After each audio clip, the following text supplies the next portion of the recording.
ብሩክና ምሳሌ ወደ ውጭ ሀገር ሄዱ። በስተ መጨረሻም ምሳሌ ወደ ውጭ ሀገር ሄዳ ልትታከም ነው።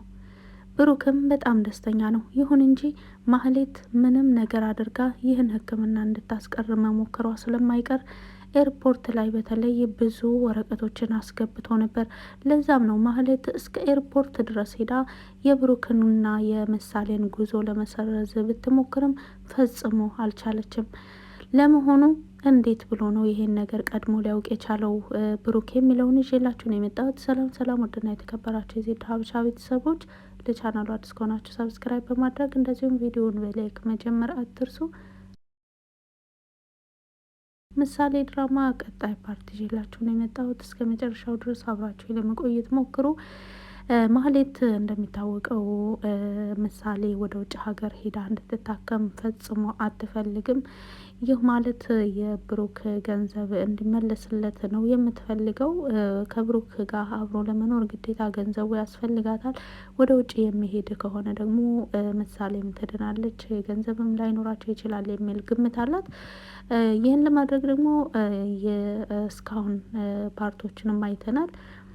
ብዙ ሙከራዎችን አድርጋለች። ምሳሌ ወደ ውጭ ሄዳ መታከም ይቅርና እንዳትድን ተጨማሪ መድኃኒት ሁሉ እየሰጠቻት እዚህ ደረጃ ላይ አድርሳታለች። ይሁን እንጂ አሁን በቤት ውስጥ የምታከናውናቸው ነገሮች ባይኖሩም ነገር ግን ከዝና ጋር በመተባበር በተለያዩ ነገሮች የምሳሌን ሕክምና ለማስተጓጎል እንደዚሁም ለማስቀረት እየሞከረች ነው። አሁን የመጨረሻ ያላት ቻንስ ምንድን ነው? ኤርፖርት ላይ ማሳገድ ነው። አንድ ሰው ያለ ምክንያት ከጉዞ ማሳገድ አይቻልም። ከአሁን በፊት ሞገስ ለቆባት የነበረውን ቪዲዮ እሱ ነው የለቀቀብኝ በማለት ብሩክን ወንጅላው በሀሰተኛ ወንጅላው ኤርፖርት ላይ መልሳቸዋለሁ የሚል ትልቅ ተስፋ አድርጋ ነበር የሄደችው። ነገር ግን ማህሌት ተዋርዳ ነው የተመለሰችው። ይልቁንስ በሀሰተኛ ወንጀላ ራሷ ሌላ ችግር ውስጥ ገብታለች። ይህን ነገር ደግሞ ኤፍራታም ቀደም ሲል ማህሌት ይህን እያሰብሻለሽው ነገር ባይሳካ ግን አንቺ ለራስሽ ትልቅ ችግር ውስጥ እንደምገቢ አውቀሸዋል፣ በደንብ አስበሽበታል ብላ መክራት ነበረ። ኤፍራታ የቻለችውን ያክል ብትመክራትም ማህሌት ግን እኔ ማህሌት እስከ መጨረሻው ድረስ ተስፋ የማልቆርጥ ሴት መሆኔን የማሳየው በዚህ ትግሌ ነው በማለት እንግዲህ ይሄን ትልቅ ትግል ጀምራለች። የአሁኑ ትግሏ ግን ራሷን ወደ ችግር እያጋለጣት ይገኛል። እንደሚታወቀው በሀሰተኛ ወንጀል እሱንም ታካሚ የሆነችን ሕፃን ከኤርፖርት ለመመለስ መሞከር ትልቅ ወንጀል እንደሆነ ይታወቃል። አንዳንዴ ዝና ደግሞ የማይደረጉ ነገሮችን ሁሉ አደርጋለሁ ይህንና አሁን ማህሌት ተይዛ በዚህን ሁሉ ጥያቄ ሲያፋጥጧት ዝና ግን ስልኩንም አያነሳም። ሂጂ ችግር የለውም እኔ ከጎንሽ ነኝ በገንዘብም በምንም ብሎ እሷን ከአበረታታት በኋላ ማህሌት አሁን ችግር ላይ ስትወድቅ ግን ዝና ስልኩንም እያነሳላት አይደለም። ምክንያቱም ዝና አንዳንድ ነገሮችን ማያያዝ እንጂ በራሱ የሆነ ነገር ላይ ቀጥታ መገናኘት አይፈልግም። ማህሌት ዛሬ በሁለት አቅጣጫ ነው የከሰረችው። እሷ ግን በሁለቱም ተስፋ አድርጋ በጣም ደስተኛ ሁና ድሉ የኛ ነው እያለች ተነስታ ወደ ኤርፖርት ብትሄድም እሷም ከኤርፖርት ተዋርዳ ነው የተመለሰችው።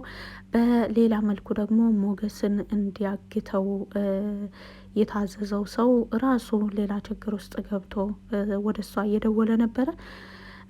ሞገስ ማህሌት ምንም አይነት ነገር እንደምታደርግ በተለይ ደግሞ ማህሌትና ዝና አብረው ሆነው ምንም ከዚህ የከፋ ነገር ሊያደርጉ እንደሚችሉ ራሴን ማዘጋጀት አለብኝ፣ ራሴንም ህይወቴን መቀየር አለብኝ።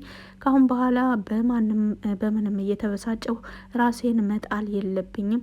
በፊት ከዜሮ ተነስቼ እንዳደግኩት ሁሉ አሁንም እንደምንም ተሙጨርጭሬ ራሴን መቀየር አለብኝ በማለት በተስፋ ተነስቶ ወደ ቤቱ እየሄደ ሳለ ነበረ የማህሌት የሆነ ሰው ሞገስን እየተከታተለው ከኋላ። ሞገስም አይቶታል። እንደሚታወቀው ቁጭ ብሎ ሲያስብ በነበረ ጊዜ በቅርብ ርቀት እያየው ነበር ሰውየው። ሞገስም እሱን እያየ ነገር ግን እንዳላየ እያለፈ ዝም ብሎ ሲያስብ ከቆየ በኋላ ወደ ቤት ተነስቶ ሲሄድ ልጁ ተከታትሎት እየሄደ ነበረ። ከሆነ ቦታ ላይ ከደረሰ በኋላ ወደ ማህሌት ይደውላል። ማህሌትም በጣም ደስተኛ በመሆን አወሱ ነው በቃ ጥንቃቄ አድርግ፣ ሰውየው ኃይለኛ ስለሆነ ራስህን ጠብቅ በማለት ከአዘዘቸውም በኋላ ሞገስም እንዴት በመጣህ፣ እንዴት በቀረብከኝ፣ እኔ ራሴ ምን እንደማደርግህ አውቃለሁ። አሁን የምኖርለት የምሞትለትም ምንም አይነት የሚያጓጓ ተስፋ የለኝም። ስለዚህ ማንኛቸውንም አልፈራም በሚል ሀሳብ ሞገስ ከቆመበት ዘወር ብሎ ልጁን አፋጦ ይዞት ነበረ። እንግዲህ ይህ ልጅ ሞገስን ለማገት ለመያዝ ተልኮ ለራሱ ሌላ እገታ ውስጥ እንደገባ ያሳያል። ማህሌትም የነ ብሩክ ሕክምና ወደ ውጭ ሀገር የምሳሌ ሕክምና ማለት ነው። ምሳሌና ብሩክ ወደ ውጭ ሀገር ሊሄደው ሊታከሙ ቤቱ መኪናውም ተሽጦ ተጨማሪም የሞገስ በእናቱ ስም የተመዘገበች ሌላ መኪና ነበረች። እሷንም ጨምሮ ሽጦ ሞገስም ልኮለት ሙሉ ለሙሉ ከነ ሙሉ ወጪ ስለሸፈነ ለጉዞ ተነስቷል። ማህሌትም ይሄም ሁሉ እንዳይሳካ ካሁን በፊትም እንደምትሞክረው ሁሉ አሁንም የመጨረሻ ያላት አማራጭ ኤርፖርት ብቻ ነው። እንደሚታወቀው ካሁን በፊት ቤቱ እንዳይሸጥ፣ መኪና እንዳይሸጥ፣ ማንም ሰው እንዳያግዘው፣ ሞገስም ንብረትም እንዳይገዛው፣ መኪናውንም ሆነ ቤቱን እንዳይገዛው ወይም ደግሞ ስጦታም የሚሆን ገንዘብ እንዳይሰጠውም አግዳ ነበር። ነገር ግን ሁሉም ነገር በሷ ስኬታማነት ሊጠናቀቅ አልቻለም። ይህም ሁሉ ከተሸነፈች በኋላ አሁንም በስተመጨረሻ ያለቻት አማራጭ ኤርፖርት ሄዳ መክሰስ ነበረ። እሱም ሳይሳካ ዛሬ ተመልሳለች። ብሩክ ሞገስን ካጣ አቅም አይኖረውም፣ ተስፋም ይቆርጣል፣ ጓደኛም አይኖረውም። ስለዚህ ሞገስን ካስወገድን በኋላ ብሩክን መታገል በጣም ቀላል ነው የሚሆንልን። ብንችል ምሳሌን እንዳያሳክም እናደርገዋለን። በዛ ልንጎዳው እንችላለን። ካልቻልንና ምሳሌ ወደ ውጭ ሀገር ሄዳ ለመታከም ከሞከረች ደግሞ እዚህ ሲመለስ ቅድስትን እንዳያገኛት እናደርጋለን የሚል እቅድም ነበራቸው።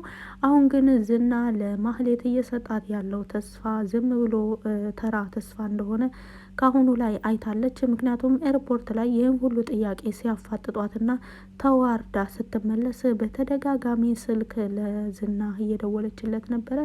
ዝና ግን ስልኩን እያየ ይዘጋባት እንደነበረ እና በተደጋጋሚ ደውላ ሲዘጋባት ተስፋ ቆርጣ እንደተወችው ነው ያየ ነው። በሌላ መልኩ ሞገስን ሊያጠቃ ወይም ደግሞ ሞገስን ሊያግት የተላከውም ልጅ በተደጋጋሚ ወደ ማህሌት እየደወለ ነበረ።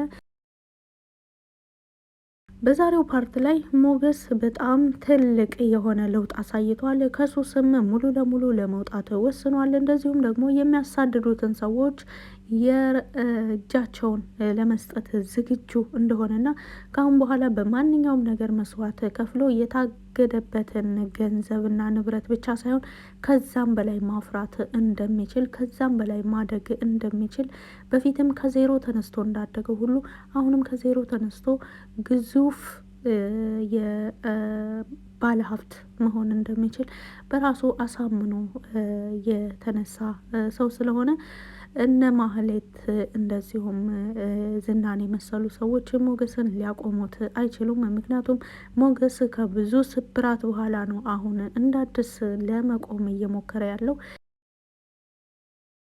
ዳጣና ቅድስት እቤት ደስታቸውን እየቀጩ ይገኛሉ። በስተ መጨረሻም ተሳካልን በማለት በጣም ደስተኛ ሆነው ደስታቸውን እየቀጩ ሳለ ብሩክ ይደውልላቸዋል።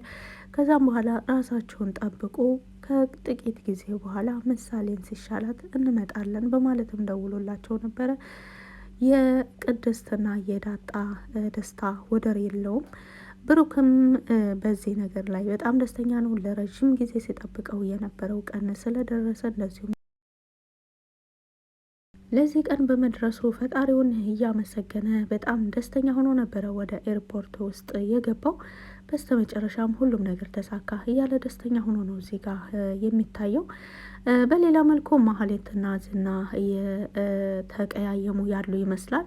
ምክንያቱም ዝና በተደጋጋሚ ማህሌት ችግር ውስጥ ስትወድቅ ዝና ዞሮ እያያት አይደለም። ማህሌት ደግሞ በተለይ በአሁኑ ላይ በጣም እንደሚያስፈልጋት ነግራው ነበረ። ማህሌት ትኩረቷ ብሩክ ላይ ሲሆን እሱ ደግሞ ሞገስ ላይ ነው ትኩረቱ። ምክንያቱም ማህሌት የላከችው ወደ ሞገስ የተላከው ሞገስን ሊያግት የተላከው ሰው ፈጽሞ ራሱ ሌላ ችግር ውስጥ እንደገባ ማህሌት ለዝና ስትነግረው ዝና አሁንም በተጨማሪ ማህሌት ላይ ነበረ የዛተባት። ይህ ማለት በማህሌትና በዝና መካከል ትልቅ ክፍተት ሊፈጠር ነው። እስኪ በስተ መጨረሻስ ምን ያደርጋሉ የሚለውን አብረን የምናይ ይሆናል በቀጣይ ፓርት። ስላዳመጣቸው የከልብ አመሰግናለሁ። መልካም ጊዜ